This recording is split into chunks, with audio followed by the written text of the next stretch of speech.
नमस्कार, स्वागत है आप सभी का व्यूज हाइलाइट्स में। शुरुआत करेंगे खबरों का सिलसिला। मैं हूं गरिमा रितेश।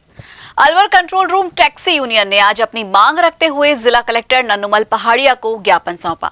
वहीं प्रकाश चंद सैनी ने मीडिया को बताया कि हम 45 से 50 सालों से राजर्षि अभय समाज के बाहर टैक्सी स्टैंड पर खड़ी करते आ रहे हैं। इन टैक्सी स्टैंड के पास बस स्टैंड भी है। अगर उस टैक्सी स्टैंड को हटा दिया गया तो हम सभी बेरोजगार हो जाएंगे, जिससे हमारे परिवार को भूखे मरने की नौबत भी आ सकती है। हम जिला कलेक्टर को ज्ञापन के माध्यम से अनुरोध करते हैं कि हमें टैक्सी स्टैंड वहीं दिया जाए। हम सफेद पट्टी के अंदर अपनी सभी गाड़ियां खड़ी कर सकेंगे, लेकिन वहां से स्टैंड को हटाया नहीं जाए। हमारी मांग ये है कि हमारा 45-50 वर्षों से टैक्सी स्टैंड राजर्षि अभय समाज बस स्टैंड के पास में है। वहाँ हमारा टैक्सी स्टैंड लगता आ रहा है करीब 45-50 साल से, जबकि बस स्टैंड भी हमारे नज़दीक है। वहाँ इस हिसाब से टैक्सी स्टैंड हर जगह ही होते हैं और हमारी टैक्सी की गाड़ियाँ वहाँ पे हम लगाते हैं। कुछ मार्केट वालों ने यहाँ पे ज्ञापन दिया है कलेक्टर साहब को कि साहब इन्होंने अतिक्रमण कर रखा है, जबकि हमारा टैक्सी स्टैंड 45-50 सालों से वहाँ लगता आ रहा है। हमारी टैक्सियों की गाड़ियाँ हैं, कोरोना की मार और हमारी गाड़ियों की किस्तें ड्यू पड़ी है, बच्चों की फीसें नहीं जा रही हैं। उसके बावजूद भी हम यहाँ संघर्ष करके और टैक्सी स्टैंड चला रहे हैं। हमारा खुद का ही जीवन यापन नहीं हो रहा है। मार्केट वाले हमें परेशान करके कलेक्टर साहब को ज्ञापन दे रहे हैं। अब हम गुजारा कैसे करें, ये हमारे सामने हमारी मांग है कि हमारा यथा स्टैंड उसी जगह पे लगा रहे। हम ट्रैफिक रूल्स का भी लाइन के पालन कर रहे हैं। टैक्सी हमारी वाइट लाइन के पीछे खड़ी करते आ रहे हैं हम अपनी गाड़ियों को, और ट्रैफिक का भी हमेशा हम पूरा ख्याल रखते हैं, सहयोग भी करते हैं। अब गर्मियों के सीजन में लगने वाले पौधों के लिए वन विभाग की सरकारी पौधशाला में बीज रोपण कर पौध लगाई जा रही है। आगामी गर्मी के दिनों में कई प्रजाति के फूलों के पौधों की बीज रोपण कर पौध तैयार की जा रही है। सरकारी नर्सरी के नर्सरी संचालक ने बताया कि गर्मी के दिनों में भी लोग बड़ी संख्या में पौधे लेकर जाते हैं। इसके लिए अभी से पौध तैयार की जा रही है, जो कि अप्रैल मई तक बिकेंगे। अब चंपा लगाई गई है और गुड़ेल लगेगी और कनेर लगेगी, चांदनी लगेगी। कब तक तैयार हो जाएगी ये अप्रैल के बाद तैयार। अच्छा, तो अप्रैल तक ये पौधे सूखेंगे नहीं? अच्छा, और कौन कौन से फूलों के कौन कौन से पौधे गर्मियों में रहते हैं?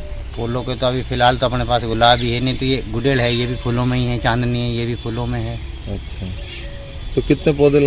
कार्यालय समय के विपरीत गुरुवार देर शाम तक नगर परिषद की ठेके की टेक्निकल बिड खोलने का मामला प्रकाश में आते ही कई पार्षद गुरुवार देर शाम नगर परिषद परिसर में पहुंचे, जहां उन्होंने कहा कि इस मामले का संज्ञान नगर परिषद प्रशासन ले कि अनुचित समय में टेक्निकल बिड आखिर क्यों खोली जा रही है। नगर परिषद के उपसभापति घनश्याम गुर्जर ने मीडिया को बताया कि देर शाम तक नगर परिषद में इस तरीके की कार्रवाई की सूचना मिली तो मौके पर पहुंचे और ये नगर परिषद प्रशासन इस मामले की जांच करे कि आखिर इतनी लेट नगर परिषद में टेक्निकल बिड क्यों खोली जा रही है।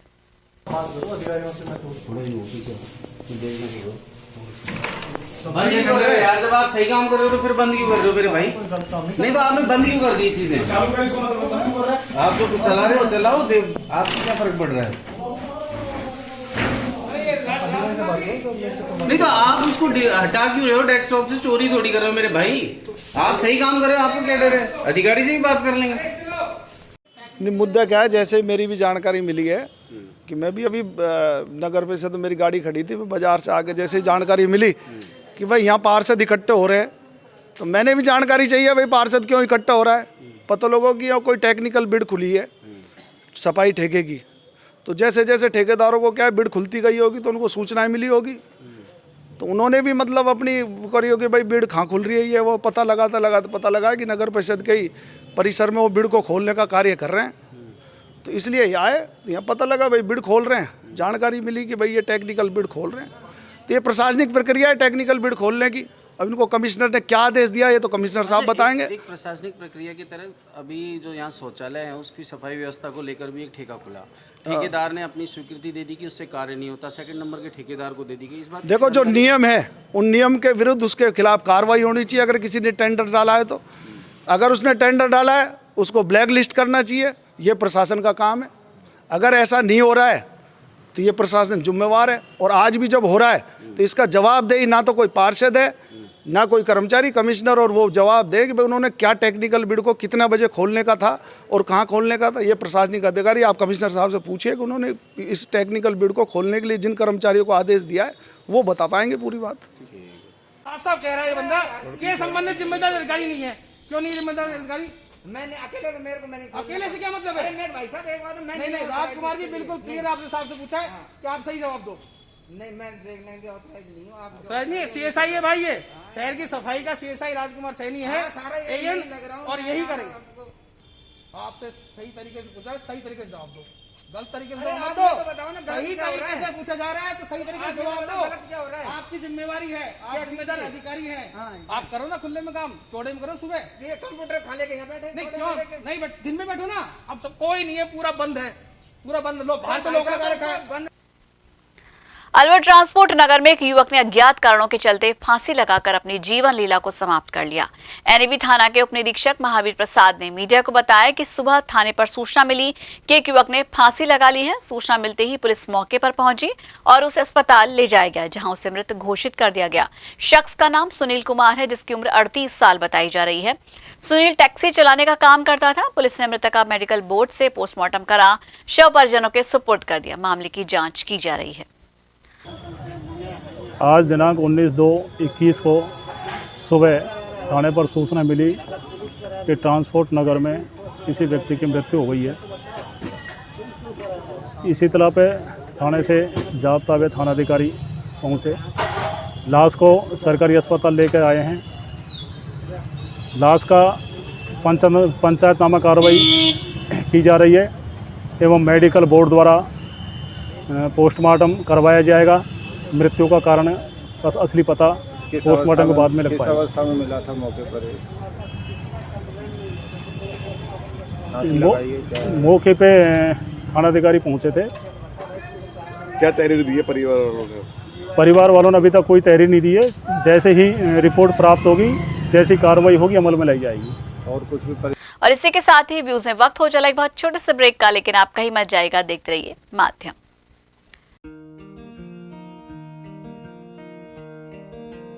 आप सभी अपने इन्वेस्टमेंट्स बचा के रखिए, क्योंकि त्रिहान होम डेवलपर्स अलवर की सबसे बड़ी सोसाइटी अपना घर शालीमार बनाने के बाद अब लेकर आ रहे हैं आपके लिए लग्जरी फ्लैट्स। इसलिए कुछ दिन रुकिए और लग्जरी फ्लैट्स के साथ अपनी नई जीवन शैली की कीजिए शुरुआत। ज्यादा जानकारी के लिए संपर्क करें।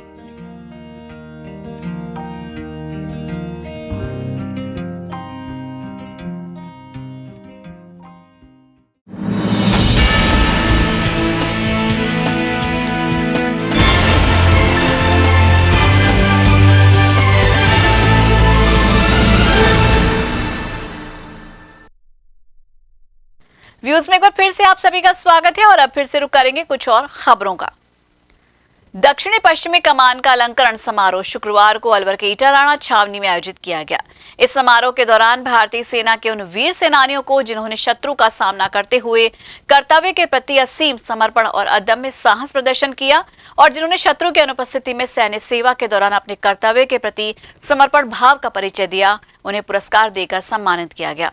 लेफ्टिनेंट जनरल आलोक क्लेयर परम विशिष्ट सेवा medal, general officer commanding in chief दक्षिण पश्चिमी कमान द्वारा वीरता पदक और यूनिटों को प्रशंसा पत्र देकर सम्मानित किया गया। इस दौरान फरवरी के मुख्य समारोह से पहले अलवर छावनी में मान्य अतिथियों के सम्मान में विभिन्न सांस्कृतिक कार्यक्रम और बैंड वादन प्रस्तुत किए गए। Alok Kler lieutenant general officer commanding in chief ने मीडिया को संबोधित करते हुए कहा कि सेना अपने देश की आन और रक्षा के लिए अपने जान की परवाह नहीं करने वाले सैनिकों का सम्मान किया गया है, जिसमें 16 अवार्ड 23 यूनिट अवार्ड्स दिए गए हैं। Very integral part of this ceremony, since you spread the good word. आप सब लोग जानते हैं कि इन्वेस्टिचर सेरेमनी का महत्व क्या होता है। आज हमने 16 अवार्ड और 23 यूनिट अवार्ड दिए हैं। बहादुरी का ये सिर्फ एक चिन्ह है। ये जो हम छाती पर तंबा लगाते हैं, ये एक जवान की छाती पर, उसकी यूनिट पर, परंतु हर एक जवान, हर एक बहादुर जवान के पीछे 100,000 ऐसे जवान होते हैं जो ऑपरेशन में जाते हैं।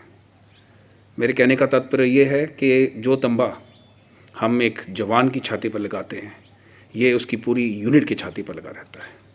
और जिस प्रकार से हम यूनिट साइटेशन यूनिट को देते हैं, वो उनकी पूरी डिवीज़न और पूरी कमांड की तरफ दिया जाता है। ये एक बहुत गौरवशाली दिन है, सिर्फ उन जवानों के लिए नहीं, सिर्फ उन यूनिटों के लिए नहीं जिनको अवार्ड मिला है, पर पूरा सप्तशक्ति कमांड और पूरी इंडियन आर्मी के लिए। Thank you. तिजारा फाटक पुलिया के पास एक अज्ञात शख्स मालगाड़ी की चपेट में आ गया। सूचना मिलते ही आरपीएफ पुलिस मौके पर पहुंची और व्यक्ति को राजकीय सामान्य चिकित्सालय में भर्ती कराया गया, जहां इलाज के दौरान शख्स की मौत हो गई। महावीर प्रसाद हेड कांस्टेबल ने मीडिया को बताया कि कल सुबह एक अज्ञात शख्स मालगाड़ी की चपेट में आ गया था।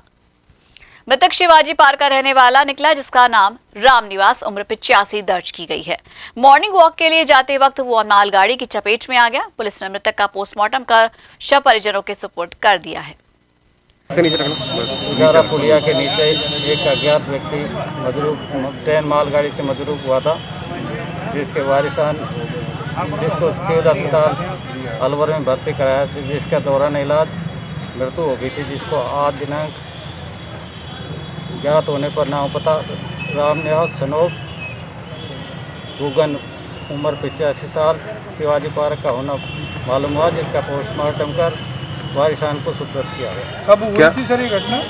कल दिनांक 18 को। कहाँ गए थे घूमने के लिए? ये घूमने के लिए सुबह निकले थे, ये मालगाड़ी क्रॉस करते हुए चपेट में आ गए। कितनी उम्र है इनकी? उम्र 85 साल करीब। पोस्टमार्टम कार्रवाई है वारिसान।